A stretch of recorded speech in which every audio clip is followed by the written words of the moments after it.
সকলোকে মোৰ পেজৰ নতুন এটি মিনি ব্লগলৈ স্বাগতম জনাইছোঁ। আশা কৰোঁ সকলোৰে ভাল। আৰু এইফালে দেখিছেনে মই কাপোৰ উলিয়াই লৈছোঁ, মানে কি লগাম কি পিন্ধিম সকলোবিলাক উলিয়াই মেলি ৰেডি কৰি থৈছোঁ।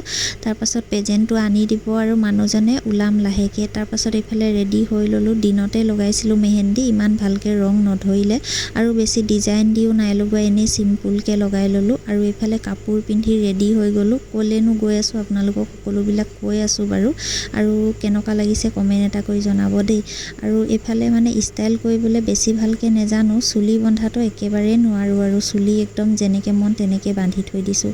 তাৰপাছত এইফালে আমাৰ ঘৰৰ ওচৰতে পোৱালি এটাৰ লগতে আয়ানো আছে, মই আয়ান আৰু আমাৰ ছোৱালীজনীও গৈছে, যিহে উৎপাত কৰিছে আমাৰ ছোৱালীয়ে। তাৰপাছত এইফালে ধুনীয়াকৈ ভিডিঅ' এটা কৰি ল'লোঁ। কৰি লোৱাৰ পিছত চবেই ফটো মাৰি আছে, মোৰো মাৰো লাগিছে, কিন্তু মাৰিবলৈ চান্সেই নাপালোঁ। এইফালে কফি আনিলে, কফি খাবলৈ দিলে। তাৰপিছতো মই দি ল'লোঁ। দি লোৱাৰ পিছত এইফালে চাওকচোন, পোৱালিটো ইমান ধুনীয়া মৰম লগা ইয়াতে খেলি আছে। তাৰপাছত বেলুন লৈ গৈছিলে ছোৱালীয়ে, বেলুন লৈ খেলিছে, মাতিছে। তাৰপাছত খাবলৈ বুলি গ'লোঁ, গৈ লৈ পেলানি খাবলৈ বুলি বহি ল'লোঁ। তাৰপাছত এইফালে কি লৈছোঁ দেখিছেই।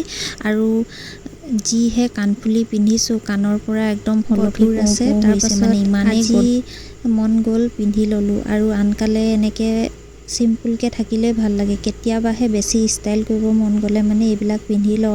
আৰু এইবিলাক কিনি থৈ দিছোঁ যেতিয়া পিন্ধিবই লাগিব ন, এনেই থৈ দিয়া বস্তুটো নহয়, পইচা দি আনিছোঁ যেতিয়া পিন্ধিম বুলি নিজৰ চখৰ কাৰণে, সেইটো কাৰণে পিন্ধিয়ে লৈছোঁ। আৰু এইফালে ছোৱালীও খাই আছে, ময়ো খাই আছোঁ। ছোৱালীয়ে আকৌ কি কৈছে একো বুজিয়ে নাপাইছোঁ নহয়।